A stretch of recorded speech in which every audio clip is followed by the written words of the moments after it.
అందరికీ నమస్కారం. మా తెలంగాణ ఇచ్చిన సోనియా గాంధీ గారికి, రాహుల్ గాంధీ గారికి, మల్లికార్జున్ ఖార్గే గారికి, ప్రియాంక గాంధీ గారికి,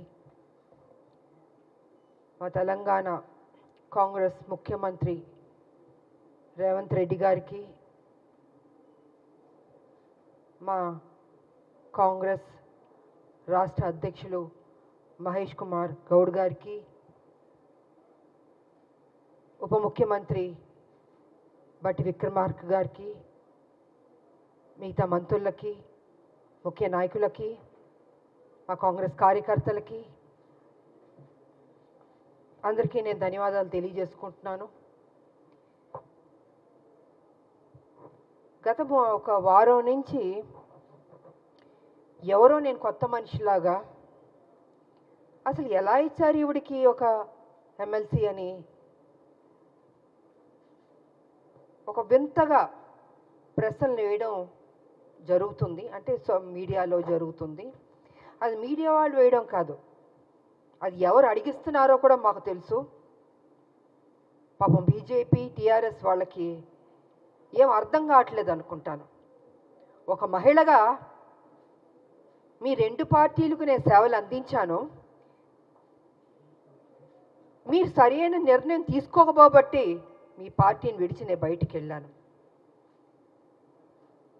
ప్రజల్ని ఏ రకంగా మోసం చేయాలో ఆ రకంగా మీరు మోసం చేస్తున్నారు. సో ఈ రకంగా నేను బయటకు వచ్చి మనిషి నేను కష్టపడి ఒక మహిళగా కొట్లాడి నిజాయితీగా ఉంటే ఇవాళ ఒక ఎమ్మెల్సీ నాకు ఇచ్చినందుకు ఎందుకో మీకు అంత బాధ నాకు అర్థం కావట్లేదు. అంటే రేపు రాబోయే రోజుల్లో హౌస్లో మీ బండారాలని బయట పెడతానని భయం వేస్తుందా? హార్ట్ అటాక్లు వస్తాయా మీకు నేను అడుగుతున్నాను. కేసీఆర్ గారు మీ పార్టీలో నా పార్టీని విలీనం చేయించుకున్నారు, తల్లి తెలంగాణ పార్టీని.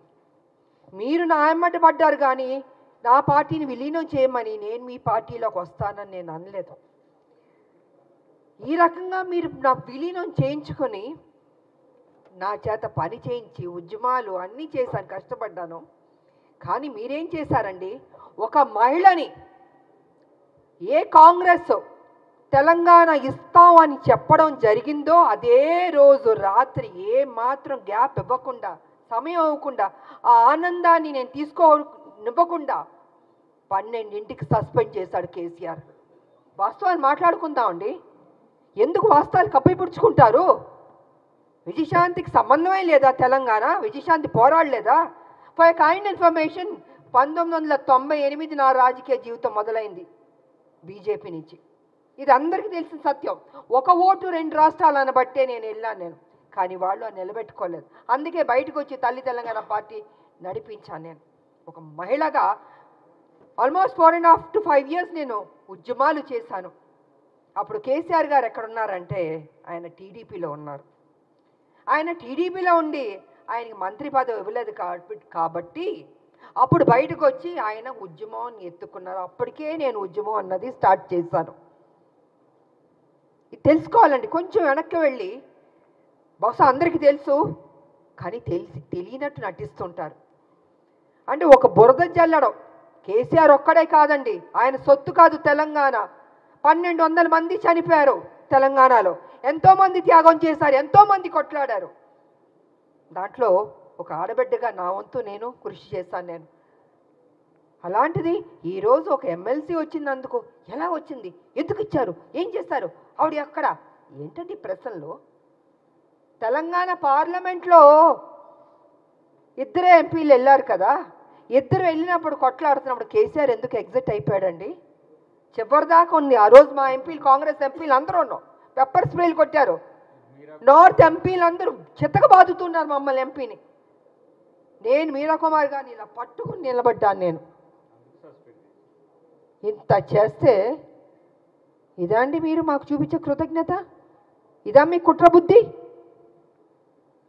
అంటే మీకు బడుగు బలహీన వర్గాలంటే నచ్చదు దొర, మీ దొరబుద్ధేతో చూపించుకుంటున్నారు. అందుకే నేను దొర అంటున్నాను. నేను బడుగు బలహీన వర్గాలకి గౌరవం ఇవ్వడం నేర్చుకోండి. అదే బడుగు బలహీన వర్గాలు బీసీ కానీ ఎస్సీ కానీ ఎస్టీ కానీ మైనార్టీ కానీ లేకపోతే మీరు ఈరోజు ఈ పొజిషన్లో ఎక్కడ ఎలాగుంటారు? మీరు గతంలో ముఖ్యమంత్రి ఎలా అయ్యారండి? మీ దొరలు ఒక్కళ్ళే వేస్తారా?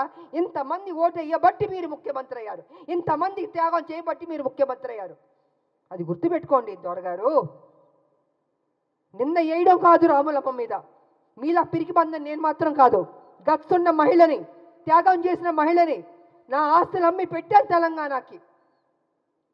ప్రతిరోజు మీరు నన్ను అవమానించారు, నాతో పని చేయించారు, నేను ఉద్యమాలు చేశాను. నా పార్టీ, నా తల్లి తెలంగాణ పార్టీ ఉంటే మీరు హింస పెట్టి ఆ రోజు జయశంకర్ గారిని నా దగ్గర పంపించి విలీనం చేయండి అని చెప్పింది మీరు కాదా?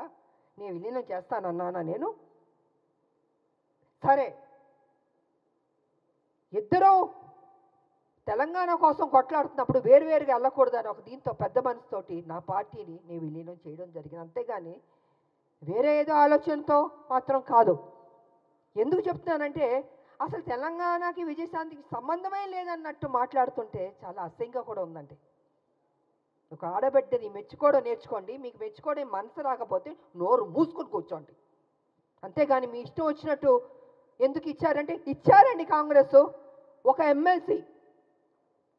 ఆ ఎమ్మెల్సీ ఇచ్చినందుకు కూడా మీకు అంత బాధ వేస్తుంది బీజేపీకి, టీఆర్ఎస్ అంటే.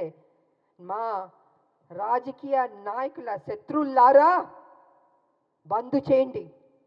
మా ఉద్యమ నాయకులు మేము మిమ్మల్ని వదిలిపెట్టాం. మీరు చేసే మోసాల్ని తెలంగాణలో ఏ రకంగా మళ్ళీ మీరు ఎంటర్ అవ్వాలనుకుంటున్నారో ఇంకో విషయం కూడా నేను చెప్పదలుచుకున్నారు. బీజేపీ ఏం చేయబోతుందంటే నెక్స్ట్ స్టెప్, ఏ తెలంగాణ వ్యతిరేకించిన శక్తులు ఉన్నారో వాళ్ళందరినీ మొత్తం తిప్పబోతున్నారు తెలంగాణలో. మళ్ళీ బ్యాక్ టు స్క్వేర్ వన్ని తెలంగాణ తీసుకురాబోతున్నారంటే వాళ్ళ పెత్తనం ఉండాలి. వ్యతిరేకించిన శక్తుల్ని, తెలంగాణ ఉద్యమం నాయకులు ఉండకూడదు, తెలంగాణ ప్రజలకి ప్రాధాన్యత ఉండకూడదు, మళ్ళీ బాంచని కాలు మొక్కుతాననే పరిస్థితికి బీజేపీ తీసుకురాబోతుంది. ఇది సత్యం, ఇది తెలుసుకోవాలి అందరూ. అందుకే ఎవరు ఉద్యమ నాయకులు ఉన్నారో వాళ్ళందరినీ తొక్కేద్దాం, వాళ్ళ నోరుని బంద్ చేద్దాం. వాళ్ళు కనపడకూడదు, వినపడకూడదు, మాట్లాడకూడదు. ఇదే కదా మాతో చేసింది మీరు. మీ పార్టీలో ఉంటే ఏం గౌరవాలు ఇచ్చారు? ఎందుకు మీ పార్టీలు బయటికి వెళ్ళాల్సి వచ్చింది? వాస్తవాలు ఇదండి. ఆ రోజు మీ బీజేపీలో కొంచెం వెనక్కి వెళ్దామండి. నేను మొన్న బీజేపీలో ఉన్నప్పుడు ఒక విషయం మీరు గుర్తుపెట్టుకోండి. కిరణ్ కుమార్ రెడ్డి గారు తెలంగాణను వ్యతిరేకించి ఆయన అసభ్యకరంగా మాట్లాడి తెలంగాణ ఉద్యమానికి నేను ఒక్క పైసా ఇవ్వను తెలంగాణకి, ఏం పీక్కుంటారో పీక్కోండి అన్నాడు కదా ఆయన. అలాంటి ఆయన్ని, తెలంగాణకు వ్యతిరేక ఉన్న మనిషిని మొన్న బీజేపీలోకి ఎంటర్ అవుతే నాకు నిజంగా ఉండబుద్ధి అవ్వలేదు. ఆ స్టేజ్ మీద నేను వాకౌట్ అయిపోయి వెళ్ళిపోయాను. నేను ఎవరంటే కిషన్ రెడ్డి గారి ఫ్రెండ్ ఆయన. ఆ రోజు నుంచి బీజేపీకి నా మీద ఒక కక్ష. అంటే వాళ్ళ మనుషుల్ని తెలంగాణ వ్యతిరేక శక్తిని వస్తే అక్కడ నేను బయటికి వెళ్ళిపోతున్నానంటే చూపించుకోకూడదు. ఎందుకు చూపించుకోకూడదండి? తెలంగాణని అవమానపరిచి తెలంగాణకి మేలు చేయని కిరణ్ కుమార్ రెడ్డి గారు లాంటి వాళ్ళు మిగతా ఇంకొకళ్ళు ఏమైనా ఉంటే ఎందుకు నేను వచ్చి మీకు ఎస్ బాస్ అని చెప్పాలండి? ఇలాగ అనేక కారణాలు ఉన్నాయండి. ఈ అనేక కారణాల వల్లే ఈరోజు విజయశాంతి మీద, రాములమ్మ మీద ఒక ఎమ్మెల్సీ ఇస్తే అయ్యో ఎందుకు ఇచ్చారు, ఎలా ఇచ్చారంటే పేపర్ వచ్చి ఇచ్చారండి. ఎలా ఇస్తారండి? సోనియా గాంధీ గారు ఇచ్చారు, అద్దంకి దయాకర్ గారికి ఇచ్చారు, నాకు ఇచ్చారు, శంకర్ నాయకర్ గారికి ఇచ్చారు. సో వాట్ అండి? కష్టపడ్డా అనుకుంటాం, కష్టపడ్డాం, ఆస్తులు అమ్మాం, తెలంగాణను కాపాడాం. ప్రతి నిమిషం కాపలా కుక్కలా మేము కాపాడుతున్నామండి. కానీ మీరేం చేస్తున్నారు? 10 సంవత్సరాలు మీరు అధికారంలో ఉండి కేసీఆర్ గారు దోచుకోలేదా తెలంగాణ మొత్తం సొమ్ముని?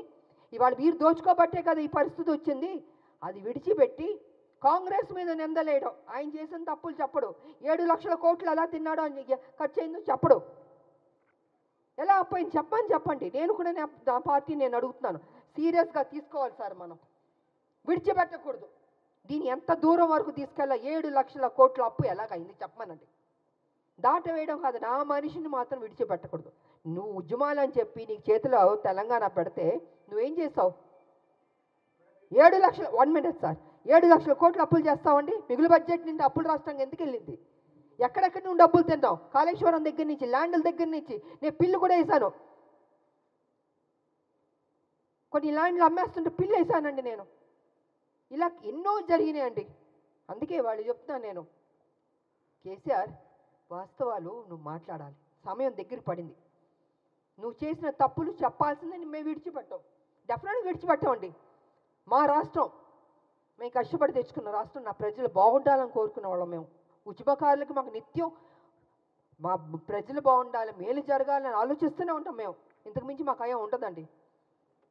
కాబట్టి నా పార్టీని రిక్వెస్ట్ చేసేది ఏంటంటే విడిచిపెట్టకూడదు సార్. మనం ఎట్టి పరిస్థితుల్లో కేసీఆర్ చేసిన అప్పును మొత్తం ఒక్కొక్కటిగా బయట పెట్టాలి. ఏదో నామకే వాస్తే మనం మాట్లాడడం లేదా వదిలేయడం కాదు, తవ్వాలి, బయటికి తీయాలి వాస్తవాన్ని. ఇది నేను ఈ సందర్భంగా తెలియజేసుకుంటూ, ఈరోజు మాకు ఎమ్మెల్సీ దాంట్లో మేము అడుగుపెట్టబోతున్నాం. కాబట్టి మాకు మరొకసారి మా హైకమాండ్కి నేను కృతజ్ఞతలు తెలియజేసుకుంటూ, రేపు హోలీ కాబట్టి అందరికీ హోలీ శుభాకాంక్షలు కూడా తెలియజేసుకుంటూ,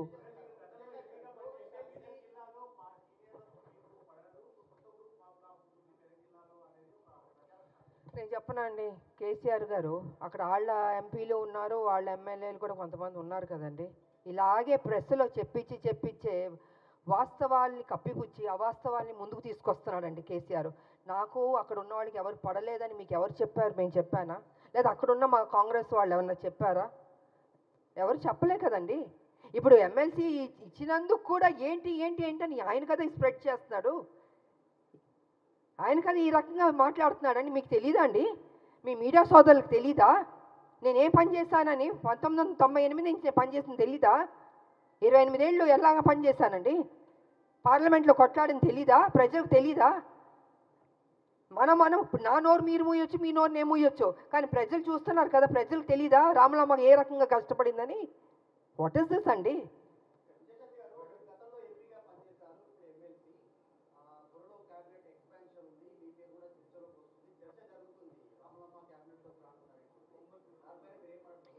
సార్ నాకు అది తెలియదండి, నాకు నిజంగా తెలీదు. నాకు హైకమాండ్ ఈ బాధ్యత ఇచ్చింది. మా ముఖ్యమంత్రి గారు కావచ్చు, మహేష్ కుమార్ గౌడ్ గారు కావచ్చు, ఇంతమంది ఎంతో ఆప్యాయతగా నన్ను పార్టీలో ఆహ్వానించారు, నాకు ఈ బాధ్యత ఇచ్చారు. డెఫినెట్గా నేను పనిచేయడం అండి. ఇన్ని సంవత్సరాలు నేను పనిచేస్తూనే ఉన్నాను తెలంగాణకి. ఇది ఒక బాధ్యత, ఇది ఒక నాకు ఉద్యోగం అనుకుంటున్నానండి. వేరే ఇంక నేనేం అనుకోవట్లేదు. ఈ ఉద్యోగానికి ప్రతిపక్షాల నోర్లు ముయించాలి, వాళ్ళు చేసిన తప్పుల్ని ప్రజలకు తెలియజేయాలి, ఏ రకంగా లూటీ చేశారో అది బట్టబయలు చేయాలన్నదే నేను కోరుకుంటున్నాను. అంతకంటే నా మైండ్లో ఏమీ లేదు అసలు. నా మైండ్లో ఏ ఆలోచన లేదు అసలు. ఇది కూడా ఆలోచన లేదు. ఇవన్నీ ఒక్కొక్క బ్రేకింగ్ న్యూస్లో వస్తుంటే నేనే చూస్తూ ఉన్నాను, మీతో పాటు నేను చూస్తున్నాను. నేను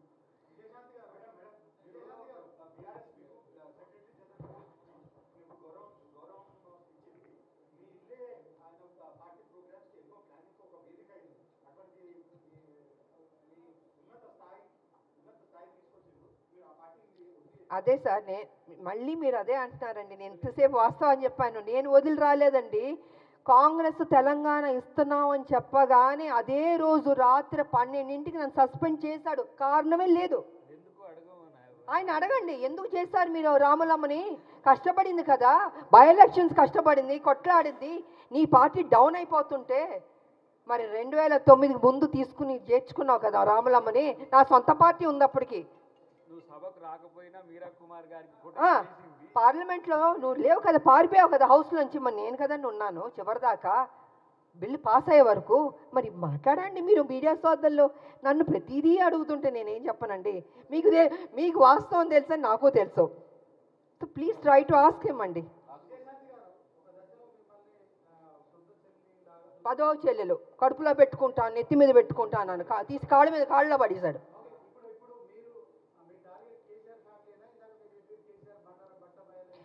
అవునండి, ఇప్పుడు కాదు సార్ నేను అంటుంది, కేసీఆర్కి బాధ్యత లేదండి. డబ్బు తిన్నాడు కదా, 1,00,000 కోట్లు. 1,00,000 లేని వాడు 1,00,000 కోట్లు తిన్నాడని గతంలో చెప్పాను. గత 6-7 సంవత్సరాల నుంచి 5 లక్షల కోట్లు అప్పుకి వెళ్తే అంటే 5 లక్షలు కాదు బాబు 7 లక్షలకి వెళ్ళింది. అడగండి అంటే ఇవాళ లెక్క తీస్తే 7 లక్షల కోట్లకి వెళ్ళిపోయింది అప్పు. మరి చెప్పాలా చెప్పకూడదండి? ఆయన చేసిన తప్పుని చెప్పకుండా ఎంతసేపు కాంగ్రెస్ని పుచ్చుకుని మీరు తప్పు చేస్తారు ఏం చేస్తావు? నువ్వు చేయబట్టి తప్పే కదా, నువ్వు చేయబట్టి అప్పే కదండి. ఇవాళ అవస్థపడుతున్నారు, ప్రతిదానికి ఇబ్బంది అవుతుందండి. జీతాలు ఇవ్వన ఇబ్బంది, స్కీమ్స్కి ఇవ్వాలి డబ్బులు ఇవ్వాలనే ఇబ్బంది, ఎన్ని ఇబ్బందులు ఉన్నాయని బికాస్ కేసీఆర్ వల్లది. నేను అదే చెప్తున్నా. ఒక్క నిమిషం సార్, అలాంటి వ్యక్తిని నువ్వు సమాధానం చెప్పాలి. విడిచిపెట్టవు. మీరు అసెంబ్లీకి ఎందుకు రావట్లేదండి? ఎందుకు రావట్లేదు నేను అడుగుతున్నాను. మీకు ఓటు వేశారు కదా, మిమ్మల్ని గెలిపించారు కదా, మీరు అపోజిషన్ లీడర్లో కూర్చోరా? అంత మీరేమైనా గొప్ప స్థాయి నుంచి వచ్చారా? మీరు కింద నుంచే కదా వచ్చారు. ఇప్పుడు ఈ డబ్బు ఈ కోట్లు అన్నీ ఎక్కడి నుంచి వచ్చిందండి? మా తెలంగాణ నీకు వేసిన భిక్షం కాదు, నువ్వు గుంజుకున్నావు, మోసం చేసావు. సో కాబట్టి నేనేమంటున్నానంటే నువ్వు రా, అసెంబ్లీకి రా, కూర్చో. నువ్వు తప్పు చేయలేదంటే చెప్పు, లెక్కలు ప్రతిది వన్ బై గా లెక్కలు తీసి చెప్పాలి. నువ్వు పబ్లిక్కి చెప్పాల్సిన బాధ్యత నీకుంది. ఉద్యమాలు చేసిన వాడిని చెప్పుకుంటున్నావు, పులి నోట్లో తలకాయ పెట్టాను, నేను ఒక్కడనే కష్టపడ్డాను. నువ్వు ఒక్కడే కష్టపడలేదు, అందరు కష్టపడబట్టే తెలంగాణ వచ్చింది. నువ్వు అందరినీ వాడుకున్నావు, అందరితో పని చేయించుకున్నావు, నువ్వు మహారాజులా ఎంజాయ్ చేస్తున్నావు. ఏమండి కాదండి, ఇన్ని సంవత్సరాల నుంచి మేము ప్రజల్లోనే ఉన్నామండి. కేసీఆర్ లాగా ఏసీ రూమ్లో పడుకోలేదు, కింద నుంచే మేము వచ్చాం, అరెస్టులు అయ్యాం, జైల్లో కూర్చున్నాం, ఆస్తులు అమ్మాం. ఆయనలాగా డబ్బు తిన్నింది కాదండి మేము. మా డబ్బు మేము కష్టపడి సంపాదించిన డబ్బు పెట్టామండి. ఎందుకు నా ప్రజలు అనుకున్నాను. నేను ప్రజల్ని ప్రేమించాను, కానీ కేసీఆర్ ఎప్పుడు ప్రజల్ని ప్రేమించలేదు. ప్రజల దగ్గర దోచుకుందాం, ఉద్యమం పేరు చెప్పి అనేది చేసుకున్నాడు. అదే జరిగింది. ఇవాళ నేను రాను, అయ్యో మా నాన్న రాడు అసెంబ్లీకి, ఎందుకు రాడంటున్నా నేను. రా అంటే భయమా? అప్పుడు తప్పు చేసావనే కదా నువ్వు. అవునా కాదా చెప్పండి సీనియర్, అవునా కాదా? మీరు అడగాలి అన్న. మీరు అడగకపోతే ఎలాగా? సో అడగాలండి. ఎవరి కోసం? ఇప్పుడు అడ్డంకి టైగర్ కోసం, నా కోసం, లేకపోతే మహేష్ కుమార్ గౌడ్ గారి కోసం కాదు. అది ప్రజల దగ్గరికి వచ్చి నువ్వు సమాధానం చెప్పుకోవాల్సిన బాధ్యత నీకుంది. ద్వారా చెప్పకపోతే మేము విడిచిపెట్టాం. సో ఆ విధంగా మేము ప్రజల్లోకి వెళ్తామండి. మాకెందుకు భయం అండి? మేము తప్పు చేస్తే భయపడాలి? వెళ్తాం డెఫినెట్గా. మా పార్టీ ఏం చేస్తుందో ఏం చేయబోతుందో కూడా చెప్తాను. ఎనీవే థ్యాంక్ యూ అందరికి. మీ అందరికీ హోలీ శుభాకాంక్షలు.